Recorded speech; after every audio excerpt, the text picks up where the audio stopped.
additional licensed operators where, in the interest of public safety, none are justified. We believe we were forced to do just that in January 2007 at great expense and peril to our continued existence. While the department was sympathetic to our cause and believed our plans were in the public interest, they indicated to us that they could do no other than order us to have a second operator on shift because the department believed it lacks the legislative authority to consider technological innovation when setting staffing levels. This measure allows the DPS to consider the level of automation and technology in place at a plant when making determinations as to staffing levels. The measure allows the DPS to consider it. It's that simple. Opponents to this measure will take this simple, logical principle and try to turn it on its ear. They will insist the language will lead to mayhem and destruction. They will suggest that boilers like ours will be operated without any licensed operators. They will make arguments about precedents, about hundreds of years of history, about agreements that were made many, many years ago. The fact is, we do not want to operate on a boiler without operators. We want licensed operators. We just don't want to have more than we need. Here's what happened in Newark, America. In 2001, we started our production of 100% recycled paperboard. At that time, this was a brand new refurbished facility. We make solid board. Our products go into hardbound books and 3-ring binders. It's a pretty low-tech product, but we are world-class producers in it. Our products also go into other things, mostly industrial packaging. This mill is under severe economic pressure on several fronts. The manufacturing of 3-ring binders and hardbound books is increasingly headed overseas. That means China mostly. Domestic consumption is off. The Kindle, an electronic book reader, has been launched, and I noticed in the news today that they slashed their price $60. Who knows how far that'll go? Is what's happening to the daily newspaper going to happen to the hardbound book? I don't know. What I do know is that our product lines are under attack, and that if Newark, America does not adapt to these changing technologies, we will not be around in 10 years. The reality is that technology changes things, and if you do not adapt, you will cease to exist. In response to increasing cost pressures for fuel and electricity, in 2005, we undertook a project at a cost of over $2 million to install a back pressure steam turbine on our boiler so that we could produce electricity. We were changing from producing just heat to producing combined heat and power. Combined heat and power is in the public interest. It is good for the environment. Our generator, now operational for 2.5 years, produces electricity more efficiently than it can be produced at power plants, and results in lower emissions of all kinds of pollutants, including greenhouse gases. We purchased at that time a 5,000 kilowatt generator and had it rebuilt to match our steam demand. We figured to produce about 2,000 kilowatts. As we proceeded with the installation, we entered into discussions with the Department of Public Safety regarding the manning of the operation. Because we were installing a steam turbine, we knew we would be required to upgrade our personnel to firemen second class, from firemen to second class engineers. And we knew there would be a cost associated with employing the higher skilled workers. And we factored those costs into our investment decision. Imagine our surprise when in October 2006, practically on the eve of the turbine startup, we received a letter from the department informing us not only that we would be upgrading to second-class engineers as expected, but that we also had to hire additional licensed operators to sit in the control room and cover for these engineers while they made their inspections of the equipment.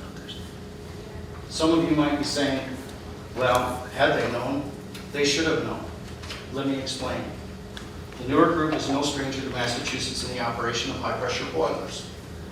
At the time of the startup of our Fitchburg mill in 2001, we were also operating 3 other paperboard mills in Massachusetts. All 3 of these mills have since closed. due to economic pressures. All three of these mills that we were operating at that time had a high pressure boiler. All were subject to the continuous manning regulations. All three had at least one steam turbine attached. They were all producing combined heat and power. We had mills in Natick, Lawrence, and Haverhill.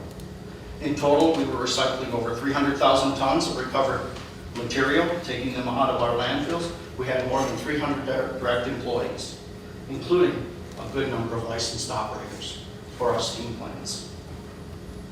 We had accumulated many decades of operating experience, operating steam plants in Massachusetts. So we knew what to expect when we put the steam turbine in at Fitchburg. We expected to be able to staff our newer, modern, safety-packed plant with the same number of operators and the same qualifications that we had used in our older, less efficient, less safety installed plants. We did not expect to get by with less manning than we had elsewhere. We expected to have the same level of manning.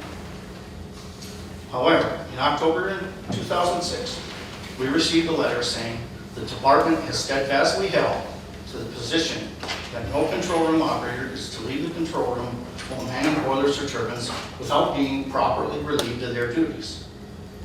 That's a problem because the department also requires that operators make rounds of their plant and inspect their equipment. You can't both make your rounds of the plant and stay in the control room at the same time. That means there must be a second licensed operator during the time you make the rounds. At Fitchburg, that is 20 to 30 minutes per shift. Installation of the steam turbine required the operator to leave the control room an additional 4 to 6 minutes per shift.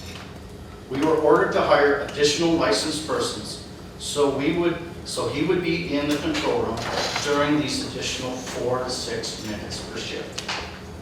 Of course, we wanted at Fitchburg the same deal everyone else was getting.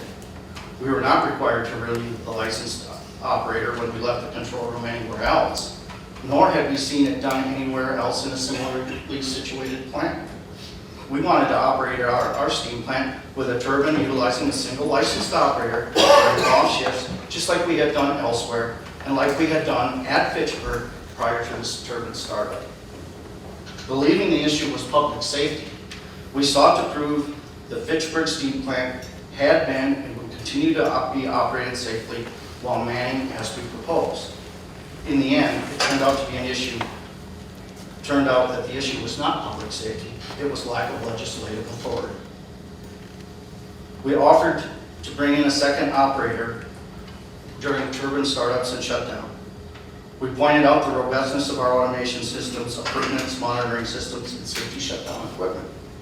We tried to explain how this plant, with its many such systems, was actually safer to operate with one person than others in the Commonwealth were that were not so equipped and were operating with only one operator. We demonstrated to the department wireless technologies that would allow operators to take a wireless notebook computer out into the field on their inspections and see and manipulate all the control screens he could manipulate from the control room. During this process, we were presented with many suggestions to refine our plans and make them acceptable to the department. In every case, we fully implemented those suggestions at considerable time and expense. While the department was impressed with the level of automation, the safety shutdown systems, and our responsiveness to their many requests, in the end, we were told the department lacked the legislative authority to consider such plant features when determining the staffing levels. Therefore, there would have to be a second licensed operator